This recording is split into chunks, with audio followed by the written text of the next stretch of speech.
अस्सलाम वालेकुम। मैं रुस्तम लक माई टीवी न्यूज़ से अज असी आर्ट्स काउंसिल में आहियूं कराची में। आर्ट्स काउंसिल में हिकिड़ी मीटिंग थी रही है सिंधी अदबी संगत जी, जैमें अहम फ़ैसिला कया वेंदा। अचो त पंहिंजो संगत जे दोस्तनि सां ॻाल्हायूं था। अॼोकी जेका मीटिंग थी आहे, गॾिजाणी थी आहे, जेके कराची जूं 5 ई शाखूं आहिनि उन्हनि खे तव्हां कीअं था ॾिसो इन गॾिजाणीअ खे? मैं समझा तो सिंधी अदबी संगत जे 5 शाखनि खे जस हुजे हुनजी मीटिंग करे हिकिड़ो अहम फ़ैसिलो कयो आहे। घणे वक़्त खां ज़रूरत पे महसूस कई वई त सिंधी अदबी संगत जे तरफ़ां कराची में हिकिड़ो अदबी प्रोग्राम थियणु खपे, छाकाणि घणो वक़्तु थी वियो आहे। पर हाणे अॼु उन्हनि फ़ैसिलो कयो आहे त सिंधी अदबी संगत जा 75 साल कराची कॉन्फ्रेंस हिते मुनक़िद थींदी, जंहिंमें मुख़्तलिफ़ अदबी मौज़ूअनि ते बहस मुबाहिसा कया वेंदा। सो इन सिलसिले में ख़ुशि आहिनि। ॻाल्हि आहे हिननि जी जेतिरी शाबत जी घटि आहे, असांखे कोशिशि करणु खपे हिननि सां हर क़िस्म जी सहायता करियूं, हुनजी मदद करियूं। अच्छा, मदद सिंधी साहब, ॿियो सुवाल मुंहिंजो इहो आहे तव्हां खां त हीअ जेका तव्हां कॉन्फ्रेंस थींदी हाणे सिंधी अदब जे हवाले सां कराची कॉन्फ्रेंस, इनखे कीअं तव्हां ॾिसो था? इहो सिंधी अदब जे लाइ या सिंधी अदबी संगत जे लाइ इन जो छा अॻिते इन जा नतीजा निकिरंदा? ॻाल्हि आहे त फंक्शन ॿिया बि थियनि पिया, ईअं कोन नथा थियनि। लिटरेरी फेस्टिवल बि थियो, सिंध लिटरेरी फेस्टिवल बि थियो, हैदराबाद में बि थियो। ऐं ॻाल्हि करियां पियो सिंधी अदबी संगत जी हिकिड़ी हैसियत आहे, उन ई हैसियत में जेको इहे अदबी तक़रीब थींदी उहा इंतिहाई अहम हूंदी ऐं अदबी तक़रीबूं थियणु खपनि। इन सां काफ़ी सिहतमंद रुझान पैदा थियनि था। छो त सिंधी ॿोली हिकिड़ी जंहिंजी हिकिड़ी हज़ारनि सालनि जी हिकिड़ी तहज़ीब आहे सिंध जी, ऐं सिंधी ॿोली पाकिस्तान में हिन वक़्तु बि सिंधी ॿोली वाहिद आहे जंहिंमें लिटरेचर मौजूदु आहे, हज़ारे किताब शाया थियनि था ऐं सिंधी ॿोलीअ में ॿार पढ़नि था।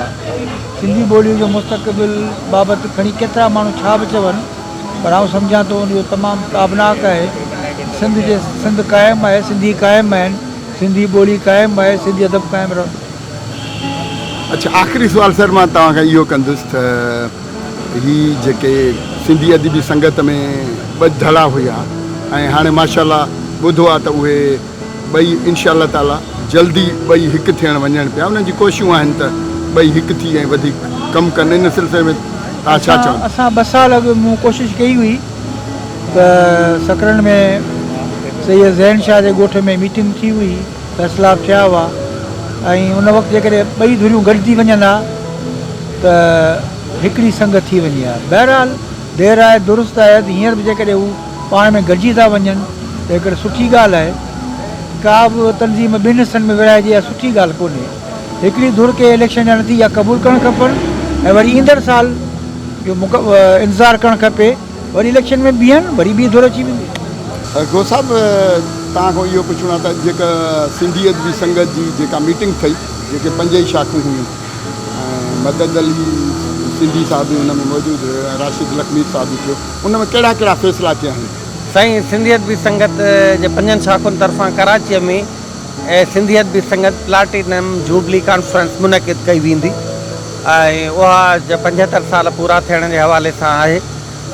संगत जो बुनियाद पवंदड़ ऐं उन में कॉन्फ्रेंस में असां गोबंद माली ऐं ॿियनि सिंधी अदबी संगत जे बानीकारनि खे यादि कयो वेंदो। उन जे हवाले सां सेशन हूंदो ऐं उनखां अलावा मुशाइरो ऐं ॿिया कुझु सेशन हूंदा। पहिरीं एजेंडा त इहा हुई। उनखां अलावा उन कॉन्फ्रेंस खे कराइण जे लाइ हिकिड़ी 6 रुकनी कमेटी जोड़ी वई आहे, जंहिंमें आऊं शामिलु आहियां, राशिद लखपीर शामिलु आहे, अज़हर बांभण आहे ऐं मंसूर पोखर आहे, इम्तियाज़ दानिश आहे, सारंग जोयो आहे। इहे दोस्त उन में कमेटीअ में शामिलु आहिनि। ऐं 3 असांजी जेका एजेंडा हुई ॿी आख़िरी, उहा आहे त जेके बीमार अदीब आहिनि कराचीअ में, उन्हनि जे सहायते जे लाइ कल्चर डिपार्टमेंट सकाफ़त खाते सां राब्ते में अचिजे, जंहिंमें गफ़ूर शाह तकवी जंहिंजा 2 किताब आयल आहिनि ऐं भिटाईअ जो पारखू आहे ऐं भिटाईअ जो यादि हाफ़िज़ आहे, और डिघे अरसे खां हिकिड़ी कसम पुर्सीअ जी हालत में आहे ऐं उहो तमामु बीमार आहे त सकाफ़त खाते खे उनजी सार लहणु घुरिजे। सकाफ़त खाते सां मिलंदासीं कमेटीअ जे तरफ़ां। ऐं लजपत राज जो गुर्दो निकिरी वियो आहे ऐं उहो बि हिकिड़ो ग़रीब शाइर आहे ऐं जदीद सिंधी शाइरीअ में लजपत राज जो तमामु सुठो नालो आहे। इन्हनि 2 अदीबनि जे हवाले सां ख़ासि तौर ते असां सकाफ़त खाते सां राब्ते में ईंदासीं। पर मरकज़ खे ख़ुदि असां इहा सहायता करण जी हिकिड़ी हिते रिथ पेश कई वई जेका पास थी वई आहे त मरकज़ खे बीमार अदीबनि जी लिस्ट ठाहे ऐं प्रॉपर वे में जेको आहे सकाफ़त खाते जे मिनिस्टर सरदार शाह सां मिलणु खपे त जीअं अदीबनि जो माली सहायता थी सघे। राशिद लखमीर साहिबु पहिरियां त तव्हांखे मुबारकबाद मां ॾींदुसि त तव्हां हिकु दफ़ो वरी राब्ता सेक्रेटरी चूंडी विया आहियो ऐं इहो पुछंदुसि तव्हांखां त अॼु जेके सिंधी अदबी संगत जी हिकिड़ी मीटिंग हुई जंहिंमें 5 ई शाखूं हुयूं ऐं उन में तव्हां कहिड़ा फ़ैसिला कया आहिनि उन बारे में थोरो असांखे तफ़सील ॿुधायो। वालेकुम सलाम वरहमतुल्लाह वबरकातुहू। पहिरीं ॻाल्हि त सची ॻाल्हि ॿुधायां त मां पाण ॾाढो मसरूफ़ माण्हू आहियां, पर चूंकि सिंधी अदबी संगत वारनि मूंखे ज़िमेदारी रखी शुरू में ऐं मूंखे इलेक्शन कराइणी ऐं पोइ मूंखे दोस्तनि घणनि जो इहो हो त साईं सिंधी अदबी संगत कराची जेका आहे सा काफ़ी वक़्त खां वठी माठार में आहे, ख़ामोशी में आहे ऐं कंहिं क़िस्म जी का ख़ासि एक्टिविटी कई सालनि खां हिते थी कान्हे का।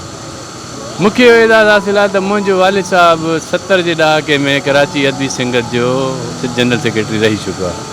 जंहिं ज़माने में तमामु वॾा वॾा नाला हिते कमु कंदा हुया त पोइ कोशिशि कयूं था त इन ॿार खे पंहिंजे कुल्हे ते खणूं ऐं कराची में जेका सिंधी अदबी संगत जो मतिलबु इहो आहे त जेको बि लिखियलु पढ़ियलु असांजो माहौल आहे अदब जे हवाले सां शाइरी आहे, कहाणी आहे, नाविल आहे या अहिड़े क़िस्म जी ॿी जेके बि एक्टिविटीज़ आहिनि उन्हनि खे फ़रोग़ ॾियूं जेके मस्बत हुजनि ऐं जेके समाज में मस्बत तब्दीलियूं आणियूं।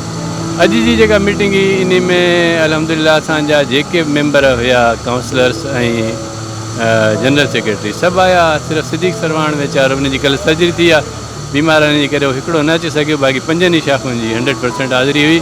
तव्हां ॾिठो त सभिनी दिलचस्पीअ सां इन गॾिजाणी में बहिरो हिसो बि वरितो ऐं सलाहूं बि ॾिनियूं, तजवीज़ूं बि ॾिनियूं। हाणे असां जेको आहे सो अगस्त जे पछाड़ीअ में हिकिड़ी वॾी अदबी कॉन्फ्रेंस जेका आहे उहा कराची में तय कई आहे ऐं उहा इंशाअल्लाह हिते आर्ट्स काउंसिल में हिन ई माॻ ते कंदासीं ऐं उन में जेके बि प्रोग्राम तय थींदा उन लाइ हिकिड़ी कमेटी ठाही अथऊं। उहा जेके प्रोग्राम तय कंदी फाइनली इंशाअल्लाह हतमी शक्ल जेका बि ॾींदी उन मुताबिक़ उहा इंशाअल्लाह हिकिड़ी तमामु शानदार कॉन्फ्रेंस हूंदी जंहिंखे घणे वक़्त ताईं यादि कयो वेंदो ऐं हर साल इंशाअल्लाह इन रिवायत खे असां वरी दोहराइण जी कोशिशि कंदासीं ऐं असांजी कोशिशि हूंदी त असां सिंधी जेका चवंदी सिंध जी साञा आहे पूरे सिंध जी उन्हनि खे कोशिशि कंदासीं अगरि शाइर आहिनि त उन्हनि खे शाइरी जो मौक़ो ॾियूं जेके सुठा नाला आहिनि असां वटि या अगरि कोई कहाणी वारा आहिनि त उन्हनि खे मौक़ो ॾियूं। मतिलबु जेके प्रोग्राम तय थींदा इंशाअल्लाह उन में तव्हां असांजा साञा वंद उहे ई ॾिसंदव जेके हिन वक़्तु पंहिंजो इन अदब जे हिसाब सां हिकिड़ो वॾो मक़ाम रखनि। इम्तियाज़ दानिश साहिबु अॼोकी जेको सिंधी अदबी संगत जो 5 ई शाखुनि जो इजलास थियो आर्ट्स काउंसिल में इन में कहिड़ा कहिड़ा फ़ैसिला थिया ऐं उन्हनि फ़ैसिलनि खे कीअं था ॾिसो? असल में सिंधी अदबी संगत गुज़िरियल केतिरे वक़्त खां जेकॾहिं पाण चइजे त ग्रुप बंदी जो शिकार रही आहियूं।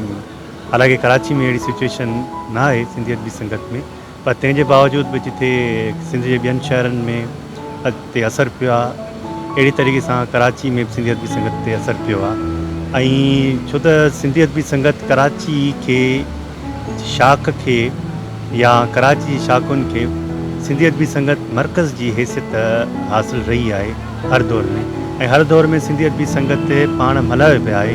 पहिरीं त सिंधी अदबी संगत कराची में सिर्फ़ु हिकु ई शाख हुई, पर हाणे माशाअल्लाह सिंधी अदबी संगत जूं 5 शाखूं थियूं आहिनि ऐं छो त सिंधी आबादी वधी आहे, माण्हू वधिया आहिनि, अदब वधियो आहे ऐं शहर बि तमामु घणो वधियो आहे त अञा बि सिंधी अदबी संगत जूं शाखूं वधनि त बहितर ॻाल्हि आहे त जीअं सिंधी अदब जो सही तरीक़े सां कमु थिए। उन सूरत हाल खे ज़हन हेठि रखंदे जेको सिंधी अदबी संगत ते जमूद तारी हुयो उन जमूद मां निकिरण जे लाइ अॼोको सिंधी अदबी संगत जो इजलास थियो ऐं इन जो सॼो क्रेडिट सिंधी अदबी संगत कराची ज़िले जे राब्ता सेक्रेटरी राशिद लखमीर ॾांहुं वञे थो, जीअं सिंधी अदबी संगत कराची जी 5 शाखुनि खे हिकु हंधि गॾायो। अॼोकी जो जेको इजलास हो इन में अहम फ़ैसिला कया विया आहिनि सिंधी अदबी संगत खे मुतहरिक करण जे हवाले सां ऐं सिंधी अदब जे हवाले सां, सिंधी तारीख़ जे हवाले सां, सिंधी अदबी संगत जे हवाले सां हिकिड़ो प्रोग्राम तरतीब ॾिनो वियो आहे ऐं उहो सभिनी शाखुनि खे गॾु खणी प्रोग्राम तरतीब ॾिनो वियो आहे ऐं इंशाल्लाह जेकॾहिं राशिद लकमीर जो साथ रहियो ऐं हिकु राशिद लकमीर हिकिड़ो मुतहरिक दोस्त आहे सिंधी अदबी संगत में सिंधी अदब में त यकीनन इन मंसूबे खे इन प्लान खे इन रिताबंद खे अमली जाम पाराए